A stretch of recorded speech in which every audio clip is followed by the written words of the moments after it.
Hola, hola. Pues por fin estamos de regreso ya con otro tutorial. Este se llevó un poco más de lo esperado. Y bueno, entramos en materia. Los que han visto los dos anteriores se preguntarán por qué nos brincamos hasta la fuente de poder.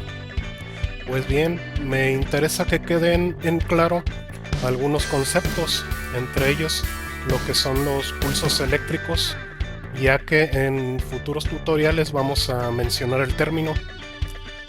Como mencionamos en el primer tutorial, la fuente de poder es un dispositivo electrónico que convierte la corriente alterna de la toma de pared residencial de 120 volts y 60 Hz en varias salidas de corriente directa o continua para la alimentación de la computadora. En este tutorial veremos los módulos que la conforman y a grandes rasgos cómo funcionan. En electrónica existen dos tipos de fuentes de alimentación, las lineales y conmutadas. Empezamos con una foto y un diagrama de una fuente lineal. Vamos a explicar su funcionamiento porque, aunque en la mayoría de aparatos electrónicos ya no se usa, esto nos va a servir de referencia para entender más fácilmente la fuente conmutada. Podemos ver de izquierda a derecha transformador, fuente rectificador, capacitor, resistencia de descarga y finalmente la salida de corriente directa. Ahora, para entender cómo funciona la fuente, primero veamos unos conceptos básicos de la corriente que fluye por nuestras casas. La electricidad en general, ya sea alterna o directa, es denominada como corriente eléctrica o simplemente como corriente, pero dicha electricidad tiene otro componente llamado voltaje. La corriente la podemos visualizar como la cantidad de electrones que fluyen por nuestros aparatos electrónicos. Se mide en amperios y se simboliza con la letra A mayúscula.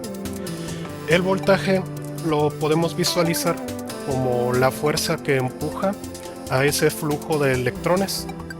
Se mide en voltios y se simboliza con la letra V mayúscula. La corriente alterna, también denominada AC, se comporta como una onda senoidal, donde, como acabamos de mencionar, fluye voltaje y corriente al mismo tiempo. Estos van aumentando y disminuyendo conforme a la duración de su ciclo. Como ejemplo, tenemos una representación en la pantalla de un osciloscopio. Una onda senoidal compuesta de dos semiciclos, uno positivo y otro negativo. En el semiciclo positivo, los electrones circulan en una dirección y en el negativo lo hacen en la dirección opuesta. Estos dos semiciclos forman un ciclo el cual se denomina como hercio o hertz y abreviado más bien con la letra H mayúscula y Z minúscula. A esto debe su nombre la corriente alterna, a estar alternando su dirección 60 veces por segundo o 60 Hz por segundo. En cambio, la corriente directa, continua o denominada DC, solo circula en una dirección y no en dos como la alterna. ¿Por qué? Porque su ciclo de trabajo es positivo. Ahora sí, regresando a la fuente lineal, empecemos por el transformador, que por medio de sus dos bobinas, el devanado primario y secundario, se encarga de convertir esos 120 volts a un voltaje de menor valor.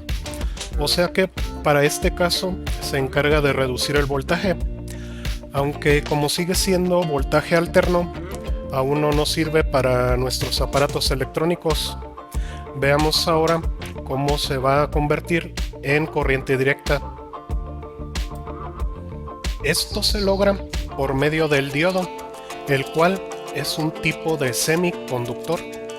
Esto quiere decir que Solo va a dejar circular electrones a través de él cuando esté polarizado directamente. Cuando esté polarizado inversamente, el diodo va a bloquear el flujo. Esto quiere decir que los semiconductores solo conducen en una dirección.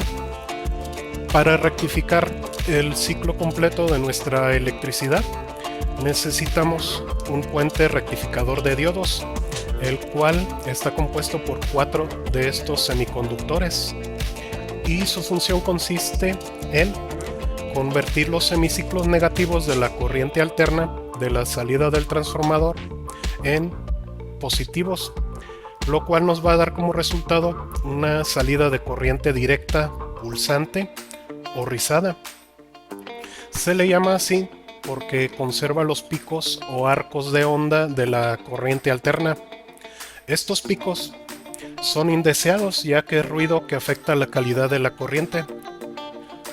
La siguiente etapa es la de filtrado, que en este caso la conforma un capacitor electrolítico, el cual tiene como función básica la de almacenar y descargar en un tiempo determinado el flujo de electrones que recibe.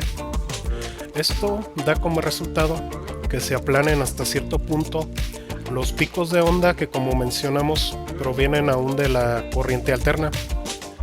Y a la salida del capacitor seguimos teniendo entonces una corriente continua pulsante, pero suavizada por el capacitor. Recuerden que voltaje y corriente van circulando aunque solo mencionamos uno de ellos. Como podemos ver en esta imagen, tenemos un voltaje más alto en la carga máxima del capacitor y disminuyendo hasta uno más bajo conforme nos acercamos a su descarga. Esta es otra forma de onda de corriente pulsante o de rizado, aunque como podemos ver, el capacitor ha eliminado gran parte de los picos. El valor de rizado se sitúa entre el punto más alto y más bajo del ciclo de carga y descarga del capacitor. En este ejemplo, digamos que tenemos 12 voltios como máximo y 11.9 voltios como mínimo, lo que nos da un valor de rizado de 100 milivoltios. Y entre menor sea el valor de rizado, mejor, pues tendremos corriente más limpia.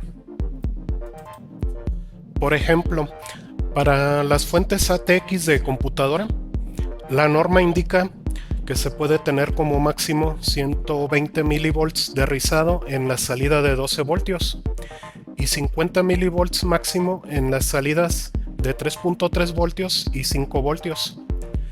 Se puede limpiar aún más nuestra corriente de salida, y esto es a través de un regulador de voltaje.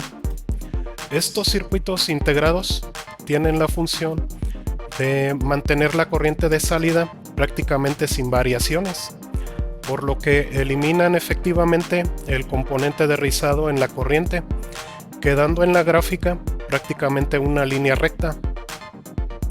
Finalmente, llegamos a la resistencia de descarga.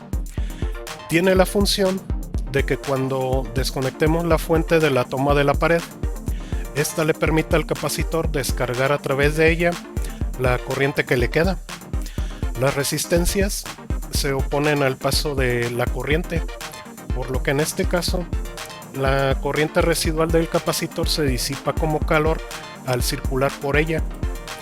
Esto se hace para evitar una descarga eléctrica, por ejemplo si el usuario por alguna razón abre la fuente de poder y toca los componentes o la placa. Ahora sí, finalmente tenemos como resultado corriente continua apta para alimentar nuestros dispositivos. Por ejemplo, aquí tenemos una bocina se puede decir para una memoria USB, etcétera. Y ahora pues vamos a ver una pequeña animación que muestra el recorrido de los dos semiciclos de la corriente alterna a través de todo el circuito de la fuente de alimentación.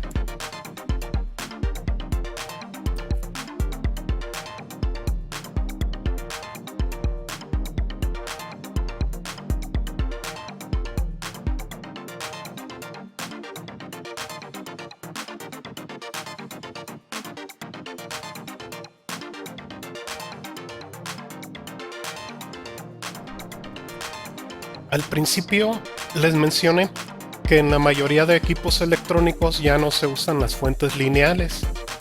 Y estas son las principales razones. Son pesadas y costosas, por usar transformadores con núcleos de hierro que deben trabajar a bajas frecuencias como nuestros 60 Hz. Esto quiere decir que para aparatos que demandan grandes cantidades de corriente, el transformador debe llevar bobinas más grandes. Y por último, son poco eficientes, ya que mucha de la corriente se pierde en forma de calor cuando circula por las bobinas del transformador y otro tanto por el regulador de voltaje, lo que daba como resultado una eficiencia de entre 35 y 60% como máximo. Ok, ya que trajimos a colación el factor de potencia, les explico de una vez qué es.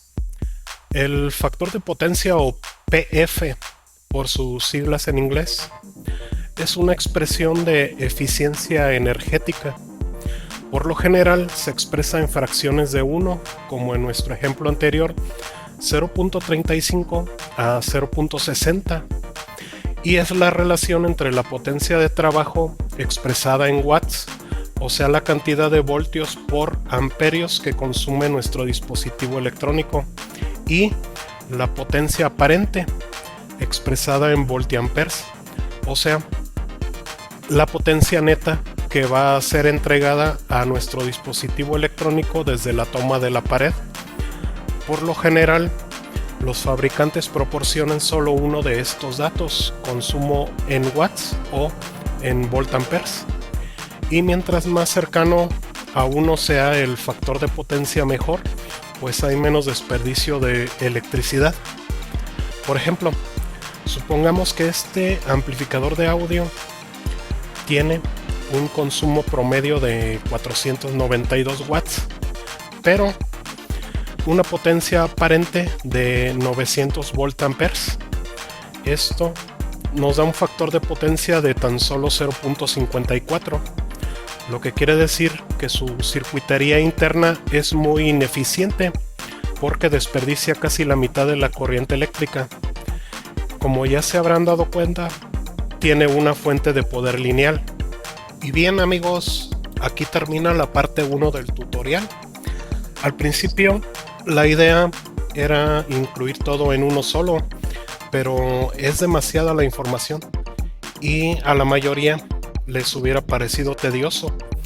Así que aquí terminamos de ver la fuente lineal y en la siguiente parte aprenderemos cómo funciona la fuente conmutada. Ya saben, pues suscríbanse, espero que les haya gustado el video y sobre todo espero que hayan aprendido algo nuevo. Hasta pronto.